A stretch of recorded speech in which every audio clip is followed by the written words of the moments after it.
शुभम यादव और अनुराग यादव के बीच में कितनी जोरदार कुश्ती थी। भीषण शीतलहरी में कुश्ती वहां हो रही थी और पसीना रवि किशन को यहां मंच पे हो रहा था। सामान्य रूप से अगर ठंडी होती और हम रवि किशन से कहते कि गोरखपुर में कहीं निकलना है कार्यक्रम में, जाते क्या हो घर से बाहर? नहीं निकलते। मुझे बहुत अच्छा लगा कि 5 खेलों को, कबड्डी, कुश्ती, वॉलीबॉल, एथलेटिक्स और जूडो को सब जूनियर और सीनियर श्रेणियों में बालक और बालिकाओं के वर्ग में इन प्रतियोगिताओं को गोरखपुर नगर विधानसभा क्षेत्र में आयोजित किया है। इस पूरी प्रतियोगिता में प्रत्यक्ष रूप से 1000 खिलाड़ी और अप्रत्यक्ष रूप से 10,000 से अधिक खिलाड़ियों ने प्रतिभाग करके इस आयोजन को एक नई ऊंचाई देने का काम किया है। और इसलिए आज जब समापन पे इन 2 प्रतियोगिताओं को मैंने स्वयं देखा है, कुश्ती की प्रतियोगिता फाइनल में शुभम यादव और अनुराग यादव के बीच में कितनी जोरदार कुश्ती थी। यानी इस भीषण शीतलहरी में कुश्ती वहां हो रही थी और पसीना रवि किशन को यहां मंच पे हो रहा था।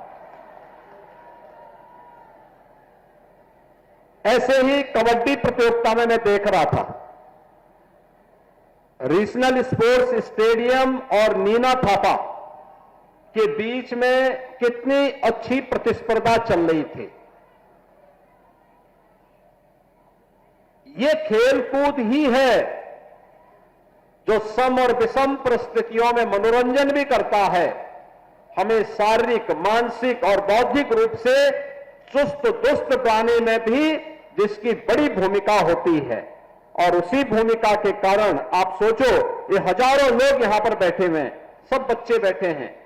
भीषण शीतलहरी को देखते हुए हमने 1 तारीख तक स्कूल बंद कर दिए, 12वीं तक के स्कूल बंद कर दिए।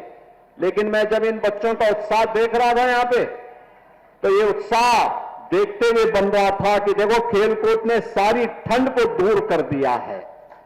आप बताओ, सामान्य रूप से अगर ठंडी होती और हम रवि किशन से कहते कि गोरखपुर में कहीं निकलना है कार्यक्रम में, जाते क्या हो घर से बाहर? नहीं निकलते। संजय निषाद भी नहीं निकलते। और तो दोनों की जोड़ी आज मिल गई, कहीं खाने पे मिले होंगे तो वहीं से दोनों साथ साथ चले आए। लेकिन यहां आकर के उनकी ठंड भी आपकी खेल प्रतियोगिता को देख करके गायब हो गई और मुझे बहुत अच्छा लगा।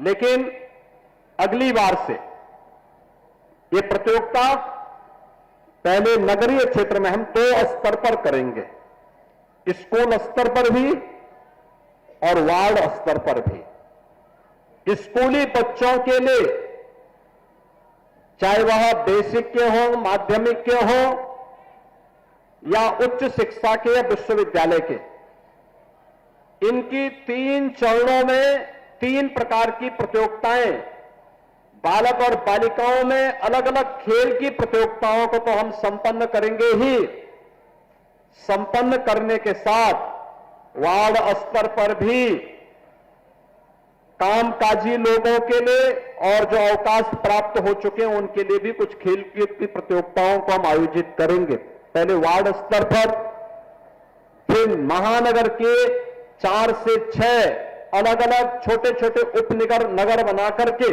उस स्तर पर, और फिर महानगर स्तर पर इस पूरी प्रतियोगिता को हम आयोजित करेंगे।